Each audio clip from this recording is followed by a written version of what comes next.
What's up, guys? Swag and Shades here at Chips Performance, and I wanted to share a little bit about how we grew from 2,500 to 100,000 followers in 6 months, just in case there's any coaches, players, or guys looking to get into baseball content creation. This is just what we did and how we did it. I'm not telling you how to do it. I'm just saying here are some things that might save you some time because we stumbled along the way as well. And that's the first thing I always tell people. We got stuck at like 2,500 followers and we just couldn't figure out what was clicking with an audience. We didn't really know what we were doing. And especially on Instagram, because each social media platform is different. Got to give the people what they want. And so we just wanted to save guys time. We got stuck at 2,500 followers when we were starting. It took us a while to figure out our voice and what we were trying to do. And here were the three main things that we learned. Hopefully they can save you some time. The first main thing was we had to figure out why were we creating content. Now, there was three reasons behind the why. So one, we wanted to save parents and players time and agony from learning all the things that took us a long time to learn. Number two, obviously we wanted to keep building our business and increase traffic and increase attention. So once we got eyes, we knew we could spread our message and hopefully people wanted to come train here.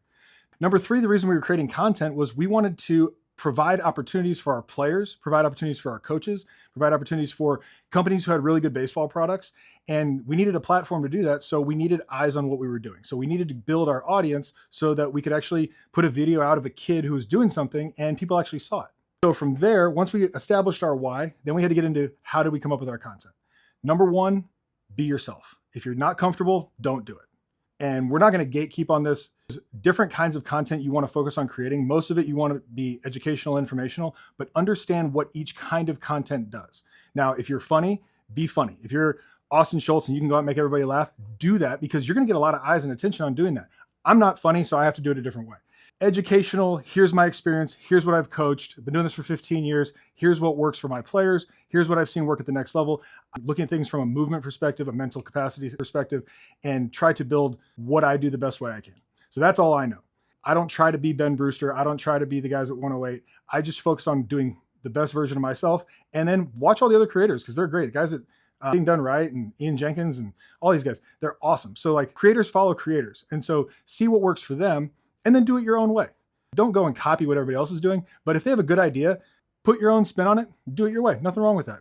It doesn't hurt my feelings when somebody copies my content on Instagram. I'm flattered. I'm glad I'm putting out stuff that people want to emulate. That's awesome because it's making the baseball community a better place. Number two, in the baseball content creator community and in baseball in general, there's enough pie to go around. So make the pie bigger. Every 3 years, social media doubles. There's always more room for people to come in and provide value. So as long as you're providing value, you're going to be well received. People are always looking for a new voice, something that clicks with them. If you can provide that, you're valuable and you're going to build an audience. Number three, identify the kind of audience you want to grow and what you're trying to do. If you want to just get eyes on something and you want to make something super entertaining and clip a bunch of videos together, it will get followers, but they won't necessarily be followers who are valuing your input and trust you. We made a very deliberate point to provide value at the expense of entertainment in order to build trust with our audience. And that was the one main thing that we stuck to the entire time. It probably slowed our growth a little bit on Instagram, but it ultimately got us an audience that values the educational stuff we put out. They kind of get our humor and that we're not trying to take ourselves too seriously all the time. It's not like, oh, we walk in like thinking we know everything. It creates a positive community and something that is fun for us to do every day. But at the end of the day, it all comes back to having fun creating content. If you're not having fun creating content, people are going to notice that and they're not going to want to watch. If you want to connect with players, speak to them on a level they're going to understand. And if being more comfortable means wearing sunglasses inside, you do you. Personally, it makes me more comfortable. There's a couple reasons we started using them, but the second we started using them, it kind of took off. And so we just stuck with them. It kind of became my thing. Was that the intention from the beginning? Absolutely not. But as you learn in content creation, you got to go with what works. As you make all your videos, we've made over 750 videos. Focus on what works. Figure out why things don't. Don't be offended if it doesn't work. Sometimes the message just isn't well received. In the beginning, I learned to not say certain things in a certain order because when I started a video that way, it didn't go well. Little things like treating every video like it's the first time anybody's seen you is huge. If you say, hey guys, welcome back, the person who's just seeing you for the first time doesn't feel welcomed back because they've never seen you. And now they feel kind of out of the loop. If you make little inside jokes and things like that people don't get if they haven't been watching, you're going to lose them. The other thing is understand that you're playing with the psychology of keeping people from scrolling. So complicated, get scrolled.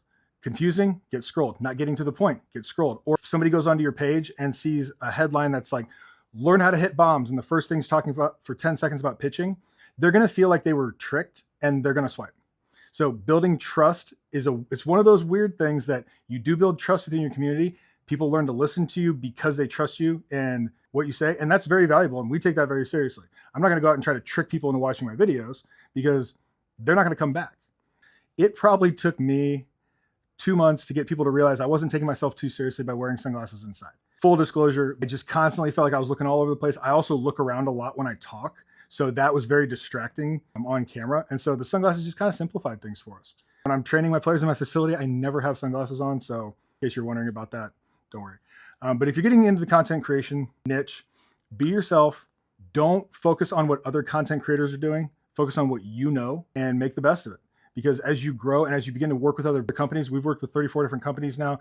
Companies send us products all the time. And we've been able to promote their things in a way that they can't necessarily promote them because we can say whatever we want. And that's the beauty of working with content creators is they have some freedom and creative flexibility to do things that a company can't necessarily do. If it's not good, we're going to tell you. So that's also the risk they run when they want to just send us stuff and have us do a review on it. But so far, so good. We've actually gotten really good products from the companies that have sent us stuff.